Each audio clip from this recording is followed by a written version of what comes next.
Alors, au dernier cours, on avait vu le premier quartile, le troisième quartile. Et pour l'exercice d'aujourd'hui, vous avez découvert déjà ce qu'était l'écart interquartile. Avant, il y a une question qui m'a été posée et je pense que d'autres l'ont eu, donc je vais en toucher un mot quelques secondes. Il y a une personne qui m'a posé la question, la moyenne pondérée, c'est quoi finalement? Alors c'est vrai que pour vous, ça ne change pas du tout de la moyenne habituelle, de ce que vous aviez l'habitude de calculer au collège. Certains ont sûrement déjà entendu parler de moyenne pondérée, d'autres non, ce n'est pas grave. En fait, l'explication du mot pondéré, c'est par exemple si vous aviez une série de données, 5, 7, 3, 5 et 5. Et vous voulez en calculer la moyenne. Les années passées, surtout quand vous avez appris à calculer la moyenne, vous disiez que vous faisiez la somme de toutes les valeurs. C'est 5. Je vais en rajouter une.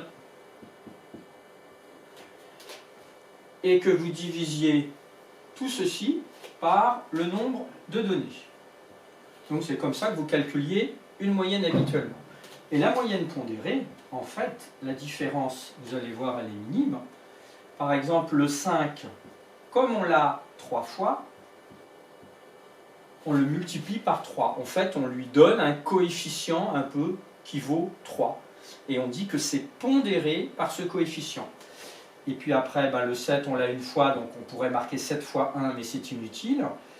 Ensuite, le 3, tiens, admettons plutôt qu'ici, on est 3 et 3. Après, on ferait 3 pondéré par un coefficient 2. Et après, on mettrait la somme des coefficients, 3 pour 5, 7, on a dit que c'était 1, mais on ne marque pas. Et ici, 2. Voilà, donc c'est juste pondéré par un coefficient. J'espère que c'est plus clair pour ceux qui ont été un peu embêtés par ce mot moyenne pondérée.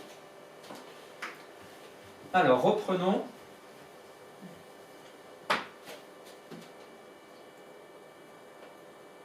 Donc ça, on l'avait déjà dit, on l'avait déjà écrit, puisque c'était même à mettre dans le cahier de cours.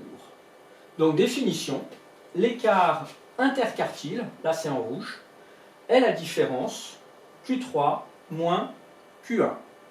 Comme j'ai dit dans la correction de l'exercice, il n'y a aucun symbole particulier, il faut écrire Q3 moins Q1. Remarque, pour l'écart interquartile, plus l'écart interquartile il est grand, plus les valeurs sont dispersées autour de la médiane. On verra à la fin de la séquence, il y a un schéma. Je vais quand même en toucher un mot, mais vous ne notez pas ce schéma. Là, on aurait les valeurs extrêmes rangées dans l'ordre croissant. Là, on aurait la médiane. Là, on aurait Q1. Là, on aurait Q3. Donc si on fait Q3, donc toutes les valeurs inférieures ou égales à Q3, moins Q1 qui sont toutes les valeurs inférieures ici, ça revient à conserver que ces valeurs-ci. Donc plus l'écart il va être grand, c'est ça, hein, Q3 moins Q1.